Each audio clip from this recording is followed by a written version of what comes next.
Hello అండి. Welcome back to our YouTube channel. ఈరోజు నేను చాలా సింపుల్ అండ్ ఈజీగా చేసుకునే స్నాక్ రెసిపీ అయితే చూపిస్తున్నానండి. మనకు ఇంట్లో బ్రెడ్స్ ఉంటే చాలండి. ఇలా బ్రెడ్ టిక్కీని అయితే చేసుకోవచ్చు. ఈ రెసిపీ చాలా తక్కువ టైంలో కేవలం 10 నిమిషాల్లోనే ఈ రెసిపీ చేసుకోవచ్చు. చాలా టేస్టీగా కూడా ఉంటుందండి.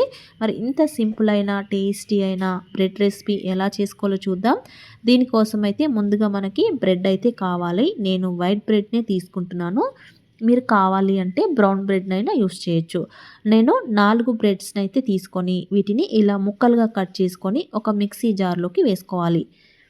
ఇలా మిక్సీ జార్‌లో పట్టినన్ని బ్రెడ్స్‌ని అయితే ఇలా కట్ చేసుకొని వేసుకొని వీటిని పొడి చేసుకోవాలి.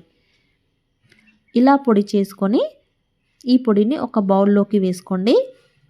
ఇందులోకి ఒక పెద్ద సైజు ఉల్లిపాయని చిన్న ముక్కలుగా కట్ చేసుకొని వేసుకోండి. 2 పచ్చిమిరపకాయల్ని, ఒక పెద్ద టమాటోని కూడా ఇలా చిన్న ముక్కలుగా కట్ చేసుకొని వేసుకోండి. అలాగే కొత్తిమీరని కూడా ఇలా చిన్నగా కట్ చేసుకొని వేసుకోండి. ఇందులోకి హాఫ్ స్పూన్ ఉప్పు, పావు స్పూన్ కారం, పావు స్పూన్ అల్లం వెల్లుల్లి పేస్ట్ వేసుకొని మనకిది బైండింగ్ కోసం 1.5 స్పూన్ మైదా పిండి, 1 స్పూన్ శనగపిండి వేసుకొని వీటన్నింటిని ఒకసారి ఇలా చేత్తో బాగా కలపండి. ఇలా కొంచెం బాగా ఇలా ప్రెస్ చేసినట్టుగా కలుపుకొని మూత పెట్టి ఒక 5 నిమిషాలు పక్కన పెట్టేయండి.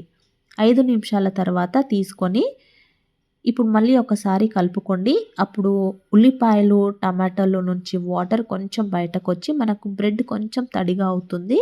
ఇప్పుడు ఇందులోకి 1 స్పూన్ వాటర్‌ని ఇలా చేతిలో వేసుకొని జస్ట్ ఇలా చిలకరించుకోండి సరిపోతుంది. దీనికి ఎక్కువగా వాటర్ అవసరం లేదు. జస్ట్ ఇలా చిలకరించుకుంటే సరిపోతుంది.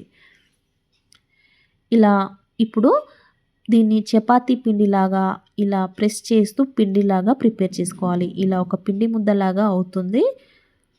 ఇప్పుడు ఇందులో నుంచి మనకు నిమ్మకాయ సైజ్ అంతా పిండి ముద్దనైతే ఈ విధంగా ఒక బాల్స్ లాగా అయితే చేసుకోవాలి.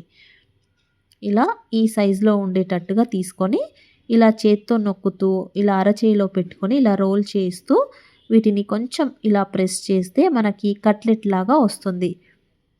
ఈ విధంగా కట్లెట్స్‌లా అయితే ప్రిపేర్ చేసుకోవాలి. ఇలా చుట్టూ చీల్చకుండా కొంచెం ఇలా చేత్తో ప్రెస్ చేసుకుంటే మనకు కరెక్ట్‌గా వస్తాయి. ఈ విధంగా ప్రిపేర్ చేసుకోవాలి. మరీ సన్నగా కాకుండా, లావుగా కాకుండా ఇలా నేను చూయించినట్టుగా మీడియం సైజులో ఉండేటట్టుగా ప్రిపేర్ చేసుకోవాలి. ఇదే విధంగా అన్నీ ఇలా రోల్ చేస్తూ ప్రిపేర్ చేసుకోవాలి. ఈ విధంగా అన్నీ ప్రిపేర్ చేసుకోవాలండి. నేను 4 బ్రెడ్స్‌ని తీసుకున్నాను కదా! నాకు 4 బ్రెడ్‌లకి 8 టిక్కీలు అయితే వచ్చాయండి. మీకు ఎక్కువ కావాలంటే కొంచెం బ్రెడ్స్‌ని ఎక్కువ చేసుకొని వేసుకోండి. ఈ విధంగా ప్రిపేర్ చేసుకొని ఇప్పుడు వీటిని నేను షాలో ఫ్రై చేస్తున్నాను. డీప్ ఫ్రై కూడా చేయట్లేదు కాబట్టి ఆయిల్ కూడా తక్కువగానే పడుతుంది. ఇప్పుడు ఒక ప్యాన్ పెట్టుకొని 2 స్పూన్ల ఆయిల్‌ని అయితే వేసుకొని ఆయిల్ వేడెక్కగానే ప్యాన్‌లో పట్టినన్ని టిక్కీలని పెట్టుకొని ఫ్రై చేసుకోవాలి. ఇప్పుడు వీటిని మంటను మీడియం ఫ్లేమ్‌లో పెట్టుకొని అన్ని వైపులా టర్న్ చేసుకుంటూ మంచిగా ఫ్రై చేసుకోవాలి. మనం డీప్ ఫ్రై చేయట్లేదు కాబట్టి లోపల వరకు మంచిగా ఫ్రై అవ్వాలి అంటే మీడియం ఫ్లేమ్‌లో పెట్టుకొని ఇలా టర్న్ చేసుకుంటూ గోల్డెన్ బ్రౌన్ కలర్ వచ్చేంత వరకు అన్ని వైపులా మంచిగా ఫ్రై చేసుకోవాలి. వీటికి మనకు ఎక్కువగా ఇంగ్రీడియెంట్స్ కూడా అవసరం లేదండి. ఇంట్లో ఉన్న వాటితోనే చాలా సింపుల్‌గా చేసుకోవచ్చు. కేవలం 10 నిమిషాల్లోనే ఈ రెసిపీ అయితే రెడీ అయిపోతుంది. మనకు ఆయిల్ కూడా తక్కువగానే పడుతుంది కాబట్టి ఈజీగా ఎవరైనా తినేయొచ్చు. ఈవినింగ్ స్నాక్‌గా అయితే తినేయొచ్చు. మన టీ టైమ్ స్నాక్‌గా అయితే పర్ఫెక్ట్‌గా ఉంటుంది. ఇలా అన్నింటినీ ఇదే విధంగా ఫ్రై చేసుకొని పక్కకు తీసుకోవాలి. ఇప్పుడు మనకి బ్రెడ్ టిక్కీ అయితే రెడీ అయిపోయింది. వీటిని టమాటో కెచప్‌తో సర్వ్ చేసుకోండి. చాలా సూపర్‌గా ఉంటుందండి. కేవలం 10 నిమిషాల్లోనే simple and easy snack recipe అయితే రెడీ అయిపోయింది. రెసిపీ నచ్చిందా? నచ్చితే లైక్ చేయండి, షేర్ చేయండి. ఛానల్‌ని తప్పకుండా సబ్స్క్రైబ్ చేసుకోండి. Thank you for watching.